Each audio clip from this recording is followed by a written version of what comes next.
need Greenland, very importantly, for international security.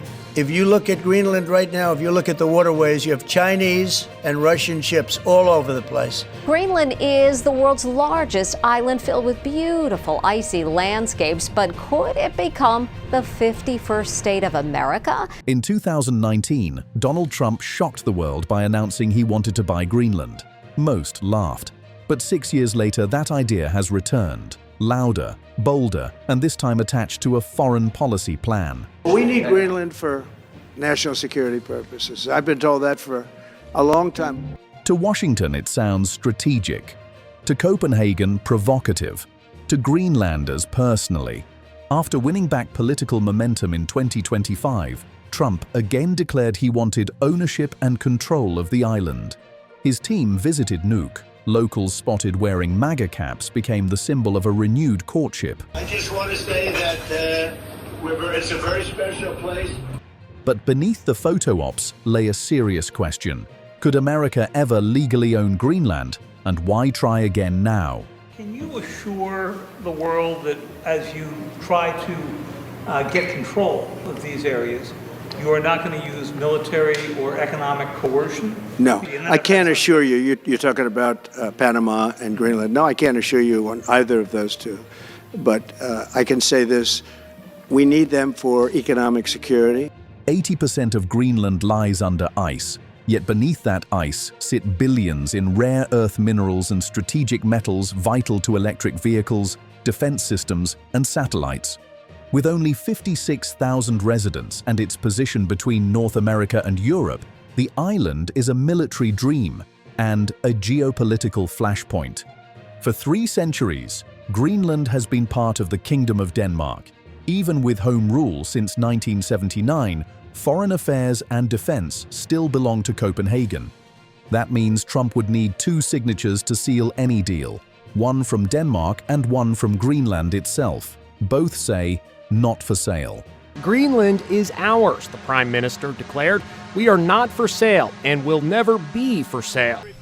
This isn't America's first attempt. In 1946, President Harry Truman offered Denmark $100 million for Greenland. It was rejected. In 2019, Trump revived the idea. And now, once again, he insists that control is a matter of security.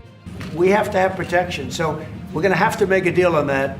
And Denmark is not able to do that. You know, Denmark's very far away and really has nothing to do. What happens? A boat landed there 200 years ago or something, and they say they have rights to it. I don't know if that's true. I don't think it is, actually. But we've been dealing with Denmark, we've been dealing with Greenland, and we have to do it. We really need it for national security. I think that's why NATO might have to get involved in a way, because we really need Greenland for national security. It's very important. You know, we have a couple of bases on Greenland already. To critics, it echoed colonial language. To supporters, it sounded like Cold War realism returning to the Arctic. Asked whether he'd rule out force or economic coercion, Trump gave an answer that stunned reporters. Within hours, Denmark's foreign ministry called the remark unacceptable and unrealistic. But for Trump, Greenland was simply too strategic to ignore.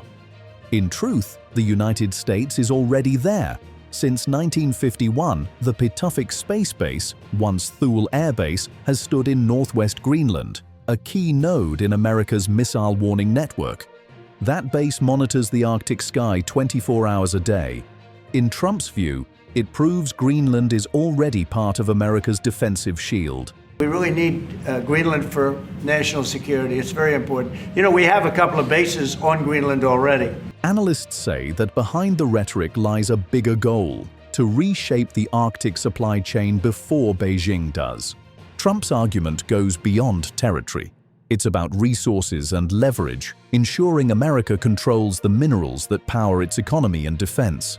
Owning Greenland would place the US at the center of Arctic shipping lanes and keep rivals out. And we have one big icebreaker, but that whole area is becoming very important. And for a lot of reasons, the routes are, very direct to Asia, to Russia, and you have ships all over the place, and we have to have protection. So we're going to have to make a deal on that. For critics, that line sounded less like an invitation and more like an ultimatum. Greenland's minerals are already drawing China and Russia north. Beijing invested in mining exploration, Moscow boosted Arctic bases. To Trump, owning Greenland was a shortcut to keep them both out. And while experts call a purchase impossible, few disagree with his core claim that the Arctic is now a front line of global power. For Trump, Greenland is the one that got away, a symbol of unfinished business and American ambition frozen in ice. For Greenlanders, it's home and not for sale. As the Arctic melts and new routes open, the world may yet discover that Trump's most controversial idea was also his most prophetic. This is Maple States, verified world news and geopolitics for the world ahead. Subscribe and tell us, do you think Trump was wrong or early?